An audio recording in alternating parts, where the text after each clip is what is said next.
পুজো সবাই কাটাক, সাবধানে কাটাক, ভালোভাবে কাটাক। এবং পুজোতে যেমনভাবে মানে পুজো আসলে অনেকের অনেক মানে প্রফেশন জড়িয়ে থাকে পুজোর সাথে, তাদের দিকে তাকিয়েও পুজোটা খুব ভালোভাবে হওয়া উচিত হোক, যেরকমভাবে পুজো। আর তার সাথে সাথে যেমন এখন পরিস্থিতি চলছে চারিদিকে, প্রতিবাদও চলছে, সেটাও চালিয়ে যেতে হবে পুজোর সাথেও। তো সেইভাবেই চলুক। Thank you. এইবারটা পুজো এখনও কিছু প্ল্যান করিনি, বিকজ যা সিচুয়েশন যাচ্ছে। So no plans yet. এখনও জানি না কী করবো, আদেও এনজয় করবো কি না কিচ্ছু জানি না। বাট বাড়িতে আমার একটা পুজো হয়, ডেফিনেটলি সেটা করবো, বিকজ এটা আমাদের প্রথা, প্রত্যেক বছর হয়। সো সেই পুজোটা করবো। বাট হ্যাঁ, ডেফিনেটলি এইবারটা একটু অন্যরকম পুজো। এটাই আমরা যেটা চেয়ে আসছি এতদিন ধরে, যে জাস্টিস প্রিভেল হোক এবং যত তাড়াতাড়ি মেয়েটার জাস্টিস পাবে, আই থিঙ্ক আরও 4টে মেয়ে আরও সাহস পাবে এবং তার বাবা মা শান্তি পাবে, যেটা সবথেকে বেশি ইম্পর্টেন্ট। তার বাবা মার যে কষ্টটা এতদিনের, সেটা আই থিঙ্ক সবার আগে রিলিফ পাক, এটাই আমরা সবাই চাই। তাদের উদ্দেশ্যে এটাই বলবো যে থ্যাংক ইউ, তোমাদের ভালোবাসাতেই আজকে এই অ্যাওয়ার্ডগুলো পাচ্ছি। অ্যান্ড আগামী দিনে এরকম ভালোবাসা রেখো এবং আমার সিনেমাগুলো একটু বেশি করে দেখো।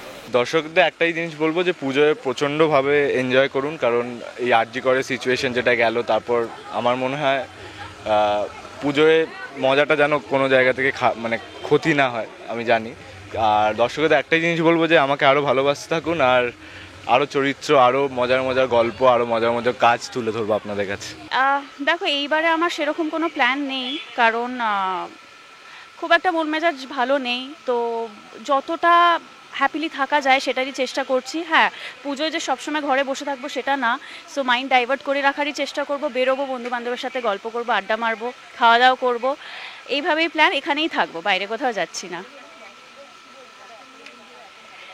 দর্শকদের অলওয়েজ এক কথাই বলি, আর দর্শকদের ভালোবাসা ছাড়া এইটা হয়তো আজকে আমার হাতে হতো না।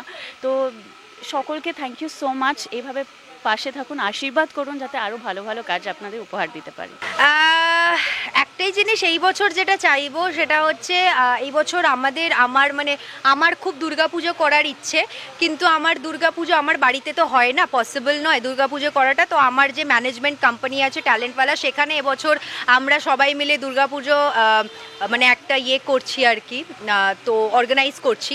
তো সেখানে থাকবো, মোটামুটি মায়ের কাছে থাকবো এবছর। কেন কাছে থাকবো? কারণ মাকে কিছু প্রশ্ন করার আছে নারী শক্তি নিয়ে, মাকে অনেক কিছু জিজ্ঞেস করার আছে। প্রত্যেক বছর তো নিজের জন্য চাই, এবছর চাইবো যে আমার নিরাপত্তাটা কোথায়। তো এবছর মায়ের কাছে প্রচুর জিনিস চাওয়ার আছে, মা যেন 10 হাত ভরে সেই নিরাপত্তাটা আমাদের দিয়ে যাক, ব্যাস এইটুকুই। অবশ্যই এবারে পুজোটা একটু অন্য বছরের মতন নয়।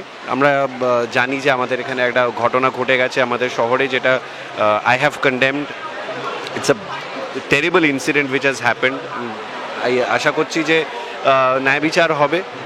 পুজো তো পুজোর মতন করে হবে, কিন্তু অনেক সময় উৎসবটাকে একটু অন স্ট্যান্ড বাইও রাখতে হয়। তবে আমার মনে হয় যে মানে এটা তো একটা শুধুমাত্র পুজো তো শুধুমাত্র একজন দুজনের ব্যাপার না, এটা কালেকটিভলি একটা, এখানে অনেক মানুষ এই উৎসবের উপরে ডিপেন্ড করে তাদের লাইভলিহুডের জন্য।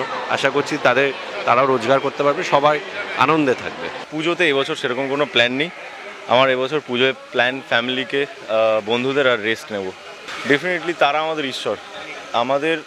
আমরা সবাই ভগবানকে সবসময় দেখতে পাই না, তার জন্য আলাদা দিব্য দৃষ্টির প্রয়োজন হয়।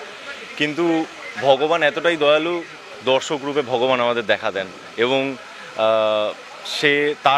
তাদের যে ভালোবাসা, সেটা প্রতিফলন অনুরাগের ছোঁয়া। Thank you. এই বছর নিজের জন্য কিছু চাই না, যেটা চাই সেটা হচ্ছে অভয়ের জন্য জাস্টিস এবং মহিলাদের সেফটি, শুধু এই শহরে নয়, এই দেশে নয়, পুরো দুনিয়াতে। আর পুজো জানি না, এই বছর অদ্ভুতভাবে পুজো ফিলিংটাই নেই, সেরকম কোনো এক্সাইটমেন্টই নেই। সবার আগে চাই অভয়া বিচার পাক, তারপরে তো সেলিব্রেশন আরও বেশি হবে।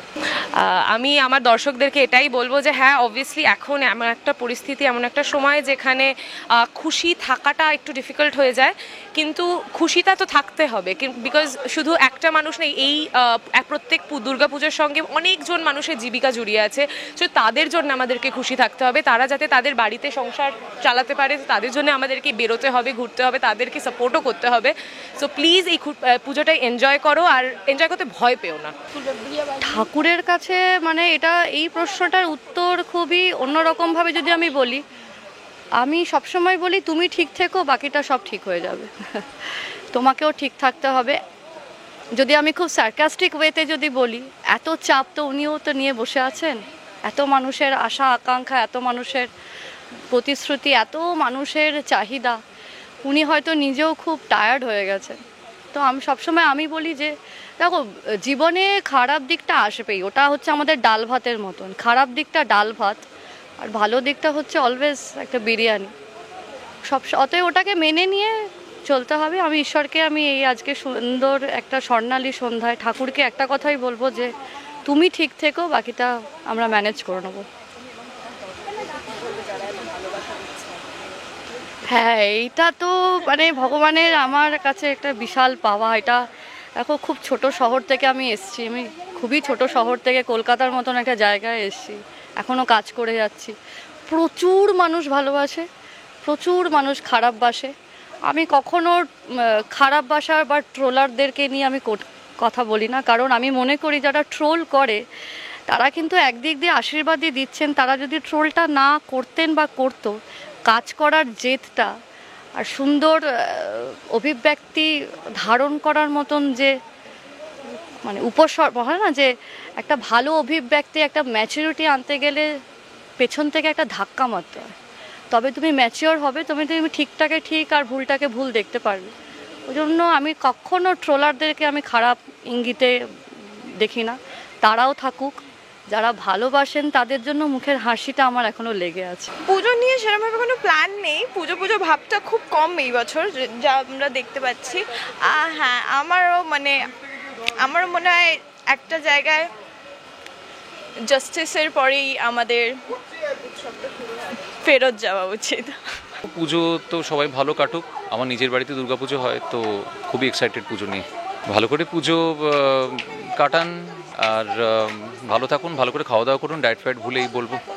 আমাদের প্ল্যান তো আপাতত মানে একটু এদিক ওদিক হয়েছে, বিকজ ওর একটু বাইরে যাওয়া আছে। তো আমি অপেক্ষায় থাকবো, ও একটু ঘুরে আসবে, তারপরে যখন ঘুরে আসবে তখন আমাদের ওই একই যেটা পুজোর সময় জেনারেলি থাকে, একটু মায়ের দর্শন করব।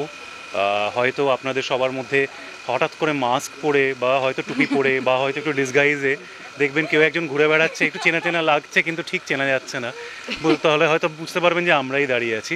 আগেরবার পুজোতে আমরা সেই সাহসটা দেখিয়েছিলাম, যেখানে বেরিয়ে পড়েছিলাম। প্রথমবার পসিবল হয়েছিল পুজোর সময় ভিড় ঠেলে ঠাকুর দেখা, মানে মাস্ক পরে রীতিমতো এতটাই ডেসপারেট হয়ে গেছি যে না, ঠাকুর দেখতেই হবে। তো ওটা বায়নার জায়গায় চলে গেছিল, মানে দেখতে হবে। তো আমরা যেভাবেই হোক ম্যানেজ করে আর কি বেরিয়েছিলাম। অনেকে চিনতেও পেরেছিলেন, মানে যারা আর কি দেখছেন তারা যদি তাদের মধ্যে পড়েন এবং তারা যদি আমাদের পেছনে দৌড়ে থাকেন আর আমরা যদি সামনে খুব তাড়াতাড়ি দৌড়ে গিয়ে থাকি, সেটার জন্য ক্ষমা চাইছি। বাট সেই মুহূর্তে ভিড়ের মধ্যে কোনোভাবে আমরা আর কি ম্যানেজ করেছি।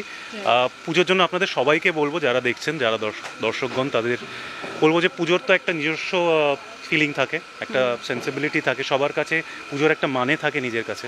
তো সেইগুলো অবভিয়াসলি আপনারা প্লিজ পরিপূর্ণ করবেন। তবে হ্যাঁ, এখন বর্তমান পরিস্থিতি যা, আমরা একজনের বিচার চাই এবং সেই বিষয়ে আপনারা যাতে না ভুলেন, আমরা আপনাদের বারবার মনে করাতে থাকবো। এনজয় করবেন, তবে এই দায়িত্বের জায়গাটাও মনে রাখবেন, তাই না? টলিউড ফোকাস কলকাতা চ্যানেলটি আপনাদের ভালো লেগে থাকলে লাইক করুন, সাবস্ক্রাইব করুন এবং আপনাদের পছন্দের ভিডিওটি অবশ্যই শেয়ার করুন। Tollywood focus Kolkata.